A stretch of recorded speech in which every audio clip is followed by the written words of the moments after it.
a takaice dai za mu iya cewa alhamdulillah. So kamar yadda na faɗa muku cewa a wannan tiket ɗin na Kwankwaso da Obi, so babu wani batu na hayaniya, kamar yadda za mu iya cewa shekarar 2027 a shekara ce wadda za a yi siyasa tsabtatacciya kuma siyasa ce mai zafi. So assalamu alaikum wa rahmatullah, barkanmu da wannan lokaci, sannan mu da sake kasancewa da ku a cikin wani sabon sharhi a channel ɗin siyasar Arewa a yau. So a wannan karan za mu tattauna dangane da batun yadda sanarwa dai ce ta musamman daga sanata da Rabi'u Musa Kwankwaso, inda ya tabbatar da cewa zai mara wa Peter Obi baya kuma zai amince ya fito a mataimakinsa.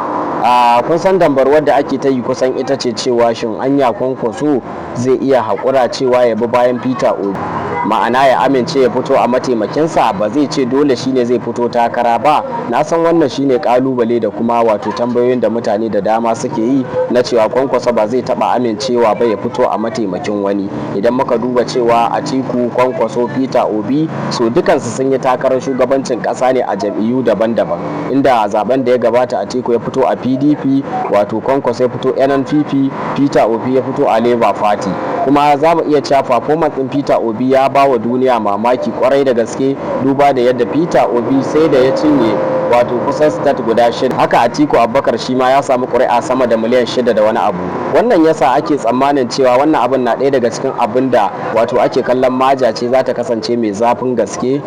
Abinda kuma zai sa ita wannan maja ta yi zafi shine Atiku na da ƙuri'a sama da miliyan 6, Peter Obi na da ƙuri'a sama da miliyan 6, Kwankwaso na da miliyan 1 da wani abu. Duk da majority na Kwankwaso za mu iya cewa jihar Kano ce tafi bashi ƙuri'a gaba ɗaya, kuma mafi akasarin magoya bayan sanata da Rabi'u Musa Kwankwaso sun fito daga jihar Kano ne.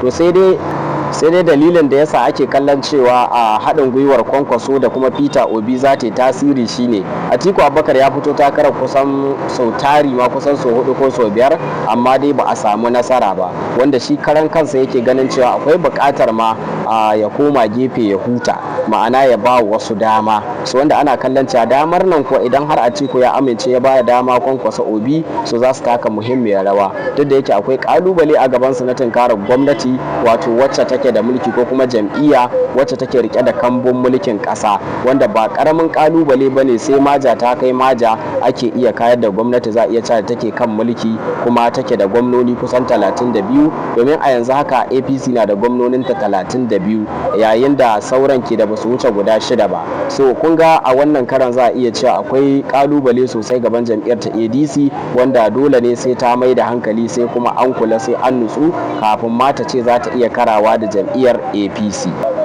To wannan halin da ake ciki kenan, inda Kwankwaso ya aminta da cewa zai zama mataimakin wato Peter Obi, muddin dai jam'iyyar ADC ta tsaye da su ta ba su tikiti na takarar shugabancin kasar nan a shekarar 2027. So wanda za mu iya cewa nan da ɗan lokaci kaɗan kenan ake sa ran cewa wannan abin zai tabbata. So Allah ya sa mu dace. Ku bayyana ra'ayinku dangane da dacewar tikitin Peter Obi da kuma Kwankwaso, ko kuma dacewar tikitin Atiku Abubakar da kuma Obi ko kuma Kwankwaso. A yanzu haka dai ta fito fili ne, inda Kwankwaso ya tabbatar da cewa zai mara ma Peter Obi baya. Ku bayyana mana naku ra'ayin a kasan comment section, kuma ku danna subscribe, ku like, ku ci gaba da kasancewa da tashar siyasar Arewa a yau.